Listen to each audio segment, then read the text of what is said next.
Hi, and welcome to State of Mind. A very happy new year to you, a very happy 2020 to you. And in this first episode, sorry about the delay, in this first episode of State of Mind, let's talk about New Year resolutions. Why do we make them? Why do we break them? And how can we make better resolutions so that we can really change our lives in the direction of our dreams and our goals? So, firstly, why do we make New Year resolutions? Well, it's clear, isn't it, that the reason we make resolutions on New Year's is because January 1st of a new year is a fresh beginning. It's a new start. We can let go of all of the things that have been holding us back, all the behaviors, all the patterns of behaviors that, have trapped us in old ways of being. We can let all of that go and chart a fresh, brand new course. So the reason we make resolutions is because January 1st, the number, the date, psychologically allows us to drop the past and to embrace the idea of a new change. But in actual fact, of course, there's nothing really fresh, or rather, there's nothing different about January 1st. The date is a construct, of course, an arbitrary measure of time. In actual fact, every moment is equally fresh. Every moment is equally new. And if we want, then at every moment, every day, every moment, every hour, we can remember and remind ourselves that this moment is fresh. I can let go of the past and I can make a new change. Now, why do we break resolutions? It's January 11th now, and by now a lot of resolutions are already broken, right? The first few days of the year, you're filled with a lot of enthusiasm, a lot of josh, as we say in our country, right? You change everything for a day or two, and then things go back to how they were. Right, you start smoking again, you start eating unhealthy again, you stop exercising, gym memberships explode the first week of January, and then by end of January, there's hardly anybody in the gyms, right? So, why do we break our resolutions? It's because these resolutions are made at the level of the cognitive brain, at the level of what we call the frontal cortex. That's just one small part of the brain. That's the part of the brain that uses logic, that uses sort of motivation and thinking in order to understand something, in order to change something. So when you make a resolution, it is not made with your entire mind and body. It's just made by one small part of the brain that says, look, I know I should not be eating this, and from now on, I resolve to never do that. And like the name resolution implies, it's sort of like an externally imposed idea. It's like the frontal cortex is trying to impose its will on the rest of the emotional brain and on your body and all of that. And of course, the rest of the body and the rest of the brain wants to continue doing the same things, does not want to change. And therefore, it's a losing battle, exhausting battle. And for many people, most people, unfortunately, does not succeed. So how do you make more effective resolutions? How do you actually make a change this year? How do you do something?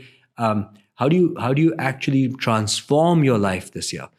Well, there are actually some good studies which examine this. And in one study published in the Journal of Consumer Research, 100 students were split into two different groups.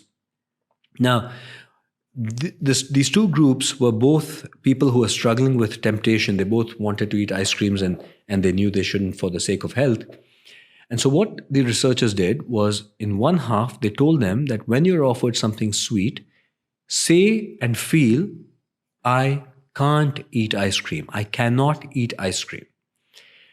The other group, they said, when you are tempted, say that I do not eat ice cream. I don't eat ice cream. There's a big difference, by the way, in the psychological meaning of these two statements.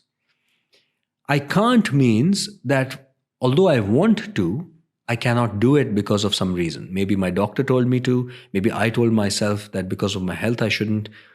So it's got the should quality, right? I can't do it because I shouldn't do it. And so it's got this sense that it's been imposed on you, that you're actually a person who would want to smoke or would want to drink or would want to eat something unhealthy, but you can't do it because of some restriction and some restraint. That is very different from I don't do it. I don't do it says I'm the kind of person who doesn't do that. I don't do it. I don't do it. I'm not the kind of person who eats this food. I'm not the kind of person who is going to eat ice cream. I'm not the kind of person who doesn't exercise. I am the kind of person who works out every day. So the change is not at the level of just the frontal cortex. It's attempting to go deeper at the level of your identity, at the level of who you really are. Who are you? What kind of person are you? So in other words, if you make a change at the level of thought, it's very difficult to change. If you make a change at the level of identity, there can be dramatic change. Great book I read recently where the author talks about this in brief is Atomic Habits. He talks about this concept, but doesn't really get into how you can change your identity. And that is quite key as well. But let's just underline this fact that it's a new year.